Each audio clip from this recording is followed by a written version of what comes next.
Элдин президенти Садыр Жапаров Жалал-Абадта сейилдеп тургундар менен баарлашты. Бүгүн Жалал-Абад шаарындагы сейил бактардын биринде өлкө башчы Садыр Жапаров жана УКМК төрагасы Камчыбек Ташиев эл менен катар сейилдеп шаар тургундары менен жолугушуп, жарандар менен жылуу маанайда баарлашышты. Путин менен Зеленский бетме-бет жолугабы. Украин лидери Владимир Зеленский Орусиянын президенти Путин менен көзмө-көз жолугууга даяр экенин айтты. Мунун алдында Кремль Украина менен европалык лидерлердин 30 күнгө ок атууну токтотуу сунушуна моюн толгоп, анын ордуна Киев менен эч кандай шартсыз сүйлөшүүнү сунуштаган АКШ президенти Дональд Трамп мындай демилгени кубаттаса, Туркиянын лидери Эрдоган сүйлөшүү аянтчасын түзүүгө даяр экенин билдирди. Зеленский менен Путин жолукса бир пикирге келе алабы? Булак Азаттык. Жалал-Абадта Жапаров менен Ташиевдин эл менен чогуу жүргөн видеосу жарыяланды. Президенттин иш башкармалыгынын башчысы Каныбек Тумунбаев социалдык тармактагы баракчасына өлкө башчы Садыр Жапаров менен УКМК жетекчиси Камчыбек Ташиевдин Жалал-Абад шаарындагы сейил бактардын биринде эл менен чогуу жүргөнү тартылган видео жүктөдү. Туманбаев муну бийлик менен элдин биримдиги деп сыпаттады. Беле кетсек, мамлекет башчы учурда Жалал-Абад облусунда иш сапар менен жүрөт. Жапаров бүгүн 12 майда Жалал-Абад шаарына мамлекеттик ипотекалык компания тарабынан салынган Асман Резиденс бир көп кабаттуу турак жай комплексиндеги батирлердин ачкычтарын тапшыруу аземине катышты. Президент Жалал-Абадта 879 үй бүлөгө МИГтин батиринин ачкычын тапшырды. Президент Садыр Жапаров Жалал-Абад облусундагы 879 үй бүлөгө мамлекеттик ипотекалык компания курган үйдөгү батирлердин ачкычын тапшырды. Салтанаттын жүрүшүндө президенттин иш башкаруучусу Каныбек Туманбаев өлкө боюнча курулуп жаткан 60 миңден ашуун ипотекалык батирдин 11.204-ü Жалал-Абадта экенин айтты. Бул Кыргызстандын ипотекалык саясаты үчүн чыныгы тарыхый кадам.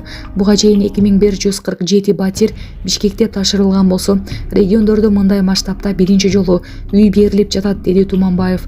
Белгилей кетүүчү жагдай, мамлекет башчы бүгүн 2 күндүк иш сапар менен Жалал-Абад облусуна барган. Ассаламу алейкум, урматтуу кыргыз элим, Кубанычбек кызы кымбат. Улум Мухаммад ошо жол кырсыгына кабылып башынан удар алган. Азыркы учурда жардамга муктаж, балам отура албайт, баса албайт. Баламдын операциясына жардам кылып кетиңиздер, сиздерден сураныч. Баланын бир жери ооруса, эненин жүрөгү ооруйт экен, сиздерден сурадарым. Баламдын басып кетүүсүнө себепкер болуңуздар. Көптү көрсө көл болот дейт. Мен да балам көптүн катарында басып, ойноп, күлүп жүрүшүн каалайм. Бул теңдүүлөр чуркап жүрөт азыр.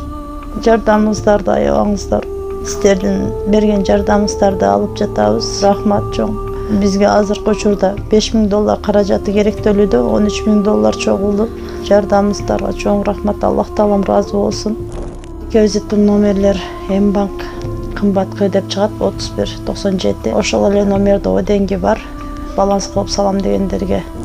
Россия өлкөсүнөн котором дегендерге Сбербанк бар. 0600 Самаган деп чыгат. Өзүмдүн иним азыркы учурда Россия өлкөсүндө иштеп жүрөт. Берген жардамыңыздарга чоң рахмат, Аллах таалам ыраазы болсун. Садыр Жапаровдун колунан батиринин ачкычын алган 5 балалуу эне президентти алкады. 12 майда өлкө башчы Садыр Жапаров мамлекеттик ипотекалык компания тарабынан Жалал-Абад шаарына салынган Асман Резиденс бир көп кабаттуу турак жай комплексиндеги батирлердин ачкычтарын тапшыруу аземине катышты. Анда президенттин колунан батиринин ачкычын алган 5 баланын энеси, бала бакчанын тарбиячысы Жапаргүл Момбековага Жапаровага ыраазычылыгын билдирди. Ишиңизге ийгилик. Кыргызстандын тарыхында өлкөнү өнүктүргөн эң алгачкы президент болуп калышыңызга тилектешмин, деди ал. Айта кетсек, Асман Резиденс бир көп кабаттуу турак жай комплекси 7-9 кабаттуу блоктон турат жана 639 батирди камтыйт. Жер астында 138 жана жер үстүндө 50 орунду унаа токтотуучу жай, ошондой эле балдар аянтчасы бар.